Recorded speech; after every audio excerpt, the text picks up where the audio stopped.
Isn't it it's a gorgeous day here. I hope it is for you, wherever you guys are. It really is pretty.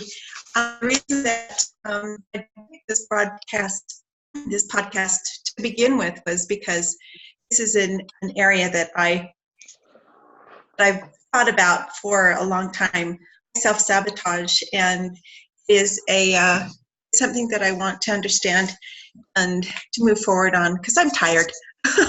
I'm tired of doing this over and over again. So I don't know whether you have things in your life that's like this. Hello, Alina. Happy birthday. Hello, babe. Happy birthday. This is something that resonates with you. I know that it resonates with many of our clients, because this is kind of how we get into the cycles that gain weight in and those kind of things too. So it's a good one. It's a self-sabotage one. It was the episode 223 of Life Coach School podcast with Castillo. And one of the first things she does is say that this is everybody, most of us do this at one point or another. Is possible to get over it and through it and around it and, understand it. We have to be willing to be able to do that. So to start with just a definition, her definition was self-sabotage is defined as creating unnecessary problems for oneself or interfering with our goals. You guys ever find that? Do you ever find that you self-sabotage? Got something like that going on for you? Yes. That's really just a yes and no question, not a good. Why don't we all list off a few things that are self-sabotaging, like things that hold us back? I'd say Facebook is a huge one, like a time waster, things that are time wasters. Even cleaning the house, like if I should be working and doing something, I always find I need to do this, I need to fold laundry, you find an excuse not to do something hard, I think. Yeah.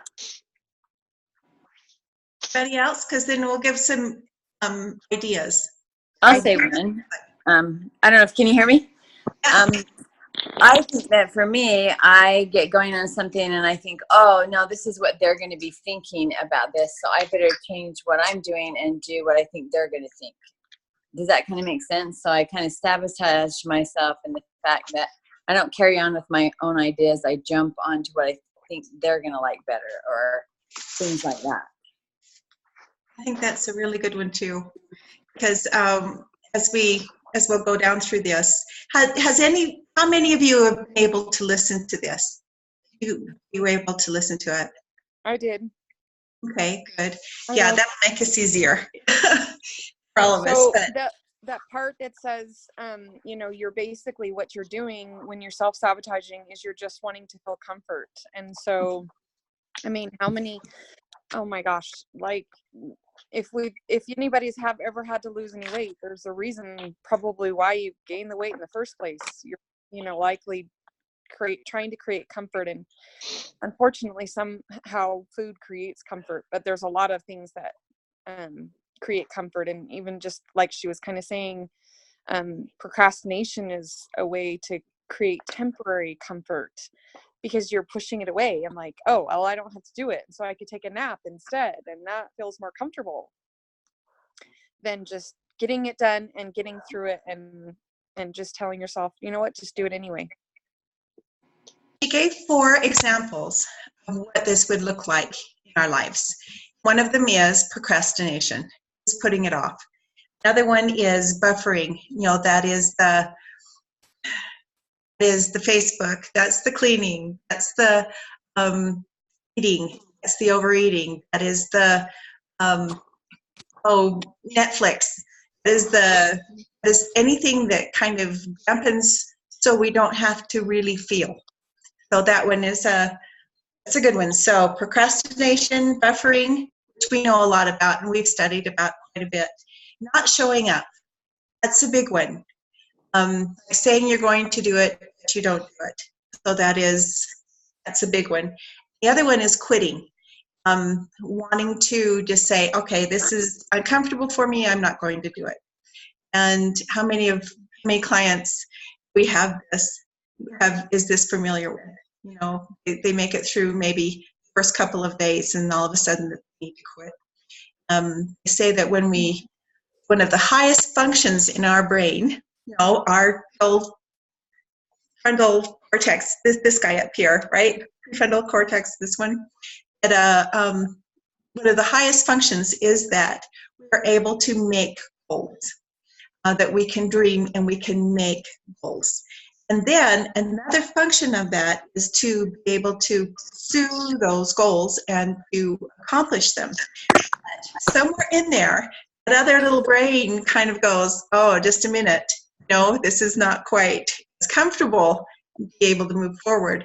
We've understood, you know, we've talked about having the two brain battle, and this is self-sabotage is the classic of the things that go in here. So she gives some ideas, but how about for you guys? How about making goals? Has that gotten easier through the years? Can you think back before you started the program and coaching? What was it like to think about making a goal? I didn't set goals, and you know, it's interesting because I didn't even really know that I considered self-sabotage until I read this, or well, I listened to it and then I read it. But I stopped setting goals, and it was because I realized now that it was just fear of failure. Like I was tired of failing, which was causing discomfort, and so I stopped setting goals. Period. I just didn't set any at all. I didn't do resolutions, and then you know, she talks about that in here because people are like, oh, I don't self-sabotage, and then she says, what's your goals? And then they said, well, I don't have any. And then she goes, well, then you're self-sabotaging because you don't have any goals. And so not only was I self-sabotaging with not setting goals, now when I set goals, that fear of failure still comes into my mind so often. I hate failing. I hate it. Not sure even how to get past that, although I have pushed past it sometimes. And I guess that's what you have to do. Push past it. Just push past the fear. You gave some examples of like what are the first indicators that you are self-sabotaging. One of them is not planning, not owning your future, not planning out.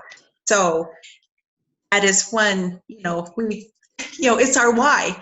This is one of the first things this is what resonated with me as well too.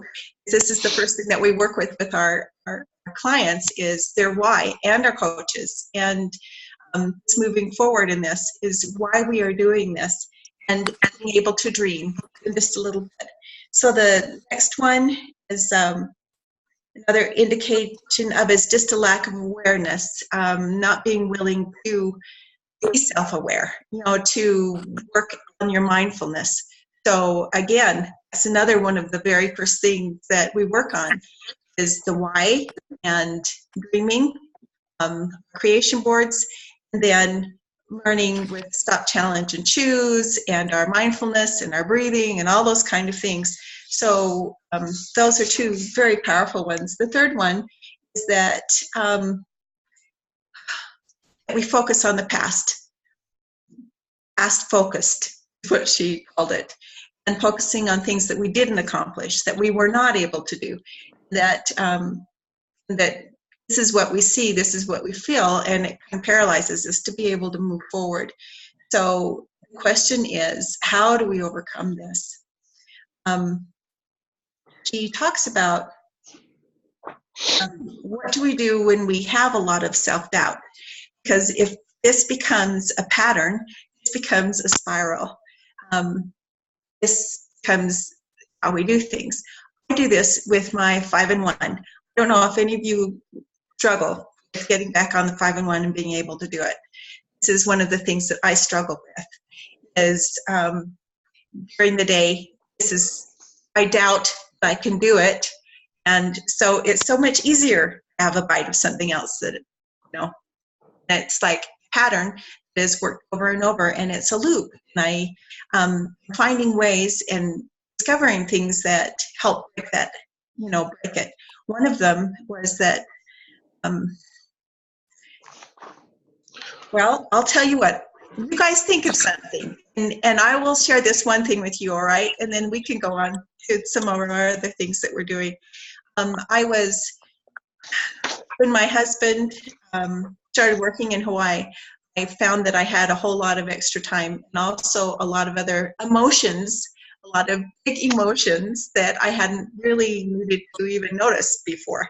And I used the little things that I used to do, like, watch a little bit of TV to unwind before you go to bed, that kind of stuff. And found that I was needing it to numb myself, and that I wasn't getting up to bed, and so my sleep was going crappy, the whole thing. So deciding that I needed to get rid of the TV stuff, I found that every time I went to the kitchen to eat, I was also wanting to go turn on the television set. It had been a loop. That's one of my loops. And just discovering it was a huge thing for me. And now I understand, I don't need anywhere near TV, and I do not. Oh, this is not a loop that I want. One of the things that she brings out is that we need to have the desire to understand what our self-sabotage is, and what our unconscious incompetence, in Dr. A's words, are. So just working through that is a big one. There's one other thing to bring up, and then you guys are so cool, is that she talks about how our life, 50% of our life, 50-50, we feel 50-50 emotions. 50 positive, 50% of the time we feel positive emotions, 50% of the time we feel negative emotions. And getting comfortable that, yes, we are going to feel negative emotions half the time of our life. And so she says that if that is just part of life, accepting we are going to feel not good all the time, it helps lower that fear and the anticipation of not feeling good, and helps the other side. So any other takeaways from this that you guys, Liz and Karen? Thank you. That was a good overview. One thing I will encourage everyone to do is think of one thing that is holding them back. One thing that's self-sabotaging, and give it up. So Jamil Frazier on his Facebook page, he posted what he's giving up. This was yesterday. I don't know if you can see it. He said, "Today I give up procrastination and coffee for the rest of the month. August madness." It's something that he gave up for August. So maybe think of one thing that you're going to give up that's holding you back, that's self-sabotaging you, and just give it up for all of August and just see how that feels. Like start breaking that habit. So I encourage everyone to think of what they're going to give up. If it's Facebook, for example, it might be limiting your time. Set a time amount that you're going to do it, that you're not going to mindlessly scroll Facebook. But there are things that are holding us back. So everyone just be aware of that. That was a great podcast. And Cheryl is going to post the one for next week, so you have a chance to listen to it. I know it was short notice. But let's get going. Let's share first of all, how many people have their map filled out? Awesome. Good job. Okay, so hopefully that gives you an idea of what your goals are this month, where you're at, where you want to be. Make sure you pass that along to your mentor coach, just so that you have that accountability and you have those goals out there. Does anyone want to share what their focus is this week, what they're working on, or this month? Liz, I'll go ahead and share. I know I talked a little bit about this in our little chat thread, but I'm going to do our live Coach Explore next week. What day are you doing it? I'm planning on Wednesday night, just because that works best. I don't know if that works with everyone else, but yep. I was just going to do it in my backyard. We have a nice covered patio. and anyone can invite people, but it's going to be, I'm thinking like 7:30 because we're not doing food. So, I mean, we might have some snacks or something, but so that's my big focus, is getting that plan, getting lots of people invited to it. And for those that didn't hear what we're doing, it's just going to be like a live Coach Explore like we do on Zoom normally, but we're going to do it live in person so they can ask questions, almost like a health event that we've done before, but just for coaching. Have you listened to Stephanie's Coach Explore from last week, Cami? No. Is it a good one? She does such a good job. I'll post it. I want to listen to it like 10 times to learn like exactly what she says, but Okay. she did a really good job. So that would be good for us to like just listen to as far as how to explain coaching. She did a really good job. Which group is she with? Is hers the Coach's Corner? No, hers is Ohana, but she did it for all of Smithson team, like, you know, just the one that's okay. on the schedule. So I posted it in the group. I will find it and repost it. Okay, I'll find it as well. You can see it. It's good. Okay. That's awesome. Okay, well let me know how I can help, and Okay. I'd love to be there, and we'll invite some people. That's my big focus. Is I have a lot of coaches like on the fence. I wanted to just be more proactive and get some of them started this month. So I'm hoping to start. I want to start 3 new coaches this month. Is my goal. Okay. All right. Anyone else have, or Cami, did you have anything else that you're focusing on this month? I don't want to cut you off. No, I want to add 2 new coaches, and I have a goal of 6 new clients this month. So I've got to get my frontline volume up. Yeah, I set a big goal this month. I set 10 new clients this month because I know that the end of August, a lot of people want to get back on track. So I'm going to be checking in with a lot of old clients this month as school starts. I often see a lot of people, like once they quit traveling, they want to get back on track. So It's a good time to check in with old clients too. Yeah. Good. Anyone else want to share what they're working on this month? I'm going to do a vision board night, August. Oh gosh, I think it's the 16th. Let me look. Good job. Awesome. So we're just trying to the 16th. We're trying to just kind of create community because we don't have a lot of that here in Las Vegas. So that's kind of my goal, is just to create the community so people can start to see what we have available. Mm-hmm. And my goal is 5 new clients and 1 coach. So we'll see how that goes. Awesome. Do you have your prospective coaches in mind, Karen, that we're going to build that relationship and talk about that? I do have several on my list, yes. Perfect. I just keep working. I love the idea of creating community. I went on, Amy Ellis did a hike last Saturday. You probably saw pictures I posted. And she didn't have a lot of people show up. There's only like 4 of her coaches that came. And so, you know, it wasn't, and she had done like this whole nice lunch afterwards. But it was really good actually, because we really got to hear each other's stories, and it was good for those new coaches. Like we asked them their why, like where they want to be in 5 years, why they're coaching, like what, you know, we got to ask them a lot of questions, and it was so good for them. So anytime that you can get either prospective clients or new coaches or any coach in, like creating that community where you can dream weave and talk with them is so good. So I'm doing a hike tomorrow night to the Hot Pots. Kemi, if you want to invite people, we are meeting up there at 5:45, and we're going to carpool if anyone wants to. Where are you meeting at? Just at the trailhead? At the trailhead. I want to put together a carpool to meet at Shopco at 5. I don't know if I'll have the van yet. Ryan's taking a couple soccer teams up to watch the women's pro team in Salt Lake. So he might have to take the van, but as of right now, he doesn't need it, but he'll find out today. So if I have the van, I was just going to say anyone that wants to meet at Shopco, but even if I don't have the van, anyone that wants to go can meet at Shopco and we can ride up together. So okay. So Shopco at 5, because I have a couple people I've invited. So yeah. So yeah, I was going to try to put together carpool because the parking lot can get pretty full. And so if everyone's driving, it's harder to find parking. but it's not as busy at night. So Okay. I'm hoping. But I'll post that in the event about carpooling again. Okay. But I just thought, even if it's not a presentation, having that time to hike, and especially if there's other coaches that you can ask them their story, or clients that they can be telling their story and other people hear that, it really, like, in that comfortable environment, gets them asking questions and interested. So I'm excited to start doing that at least once a month. In the winter, it might be a snowshoeing activity. So, all right. How far is the hike?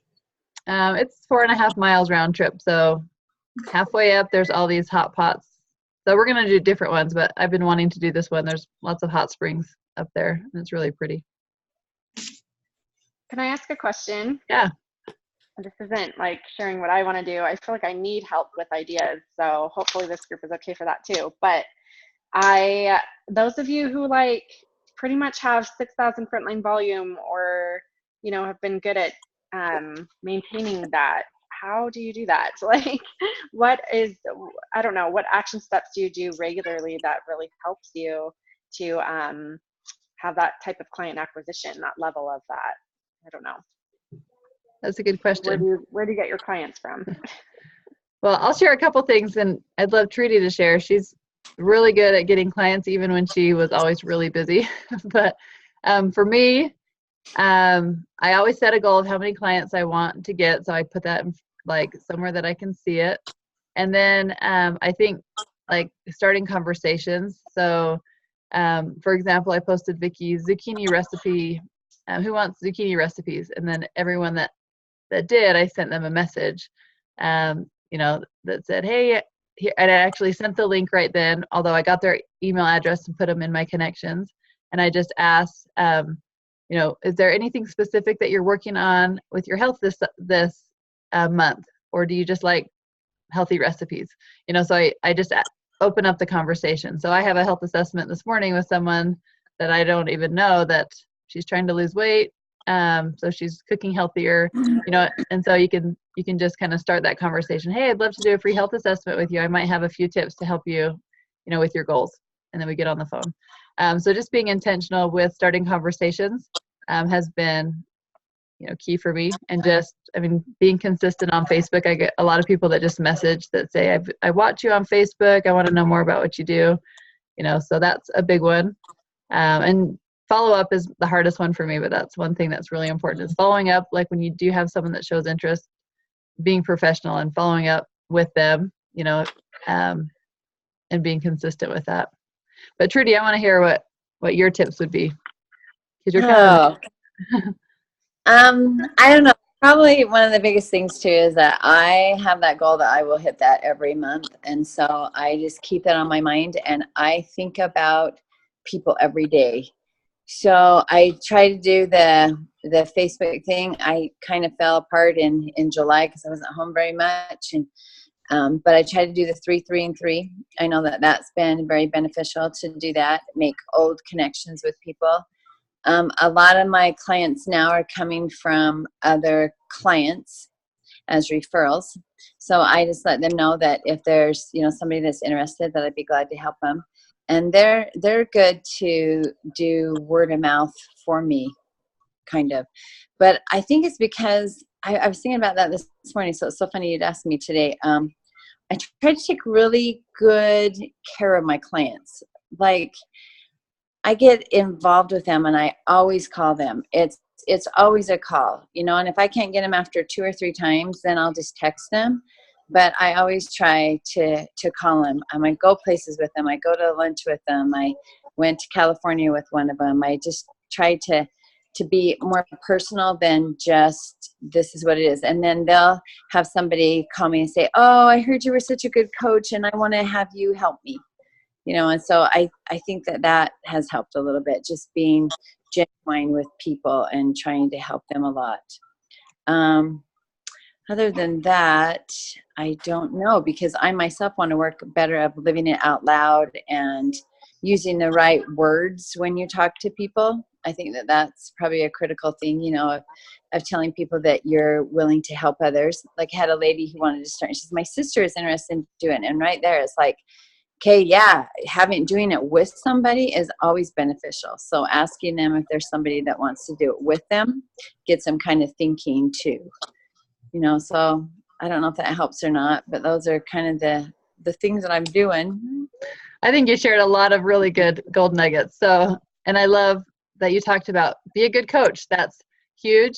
And make it fun. Trudy makes it fun. It's not like super serious, I'm sure, with Trudy, because she's just a fun person where she, make it fun, be excited for them, celebrate them, send them funny memes or whatever, but make their journey fun. And like she said, let people know that you will help their friends and family, and ask them, who wants to do this with you? It's always more fun when you do it with someone else. So that's a really good thing also, is start creating that support early on with them.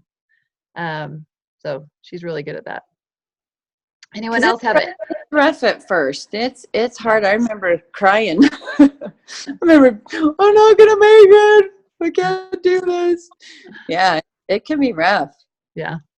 Yeah. But every day, I think about it every day, I think is key too. Yeah. Having it on your mind. Sometimes I've had to tell myself, okay, I am driving myself nuts. I have some time. I don't have to think about it.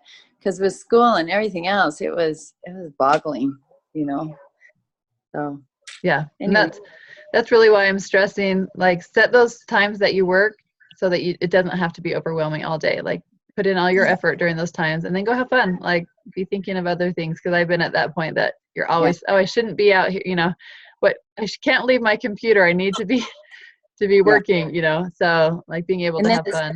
It's not fun when it gets to be like that. So I've had to like literally sit back and say, okay, you've done your time today, or this was the day you're going to do it, and today's not the day. And besides that, you know what, Trudy? It's a holiday. Nobody wants to hear from you today. I've had to tell myself that. It is the 4th of July. No one wants their coach to call them on the 4th of July. So go to the parade and maybe you'll see him and you can say hi. Because I let it bug me too much. Yeah, it can get that way. And also keeping that relationship with old clients, check in with them, let them know you care. I just check in like, hey, I've been thinking about you. How are you doing? Or comment on their pages. Like, just keep that relationship open. So when they are ready to keep going, they don't feel weird contacting you. You know what? That was a good takeaway too from convention that someone said, is that go back into being a friend, because sometimes we forget we're not just their coach, we're their friend. Yeah.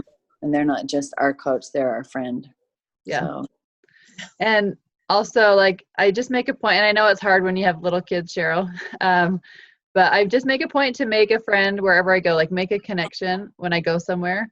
When we went hiking last week, there were 2 like college girls hiking up behind us with their dogs, and we were coming down. I said, hey, do you want me to take your picture? Because they were like trying to take a selfie before when we passed them, and they're like, yes, please, and so I stopped and talked, and it turned out that one of the girls, they're both in physical therapy school. One of them was from the same town that I grew up in Alaska. And, I said, once I found out that they were physical therapists, I said, hey, you might like what we do. We are health coaches. We help people get healthy, and it's so fun. And I got their contact information. One of them's going to come ride my horse on Thursday. Like, so just stopping and making a friend, make a connection. And there's always a way to like get their info, even passing them on a trail. Hey, are you guys on Facebook? I love making new friends, and I friended them on Facebook and got their info. So like, just trying to find a way to make a friend wherever you go. If you're at the pool, if you're at the park, start a conversation and just be like, have fun, be nice, be interested, make it fun.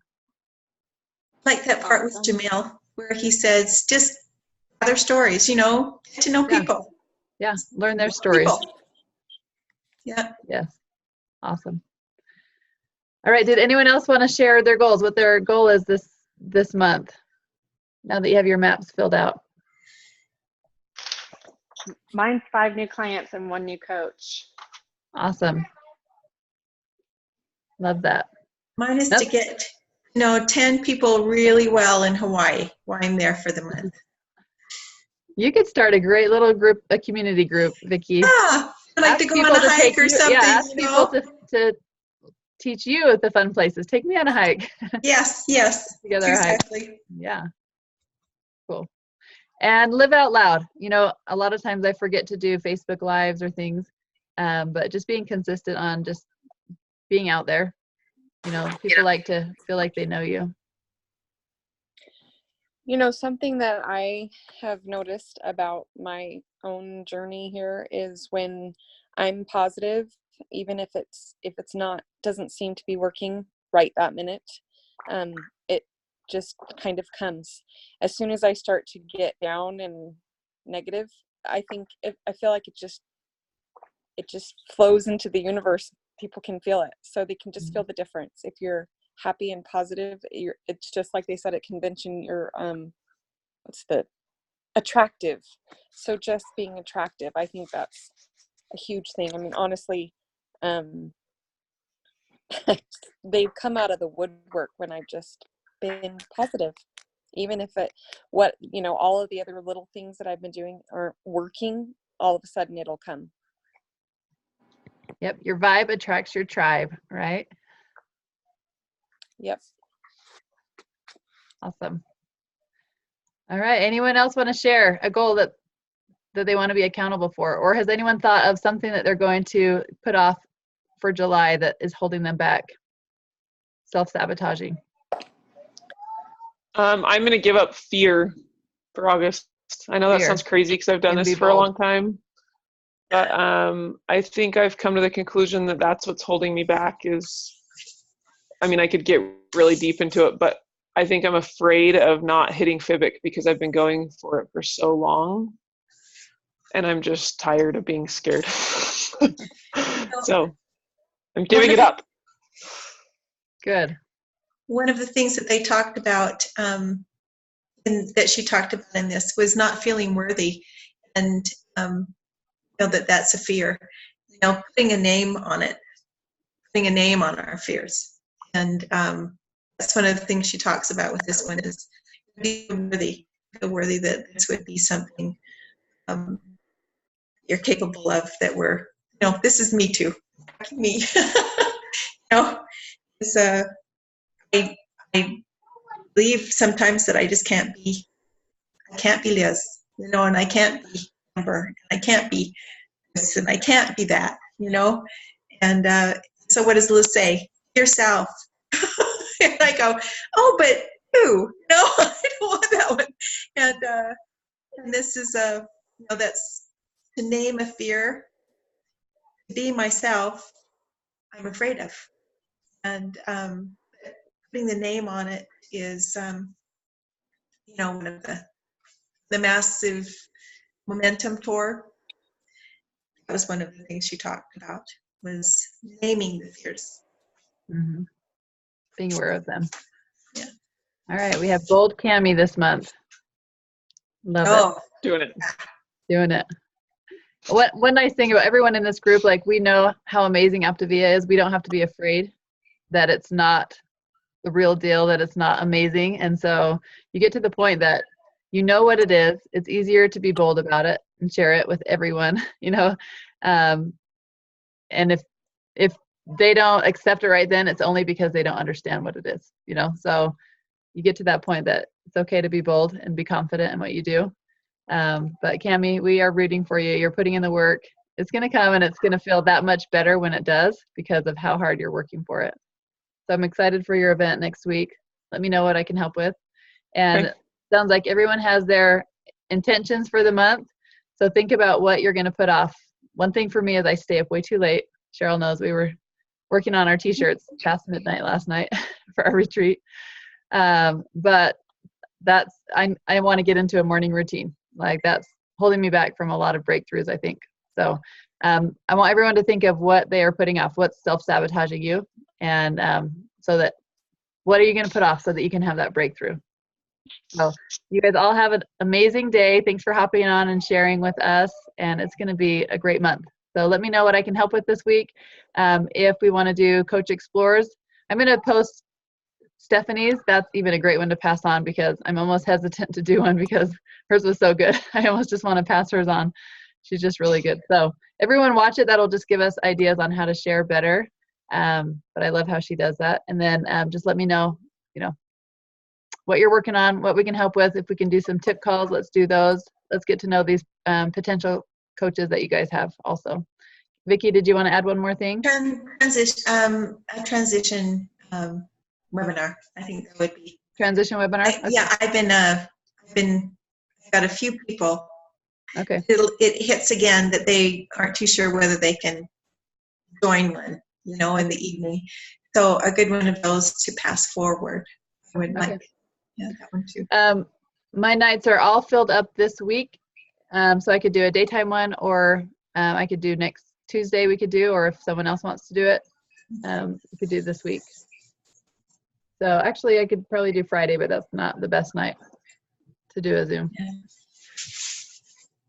So we could do one in the daytime. Otherwise, I'll do it Tuesday night next week. So Thanks. let me know what you think, Vicki. But everyone have a good day, and let's put away those things that are holding us back. I think that's going to help with some big breakthroughs. All right, and if you have anyone local, one more thing, Karen, before you share, is we have our track group starting tomorrow at noon for the trip. So jump in with your track, and that will just give motivation and action steps also. Karen, you want to share one last thing? It's a question. Yeah. So, this is about the time I'm taking kids to school. So I was just wondering if, how we're going to change this group for when school starts for everyone. What do you guys think? Do you guys want to keep doing this? Is it helpful? I think this is super helpful. Okay.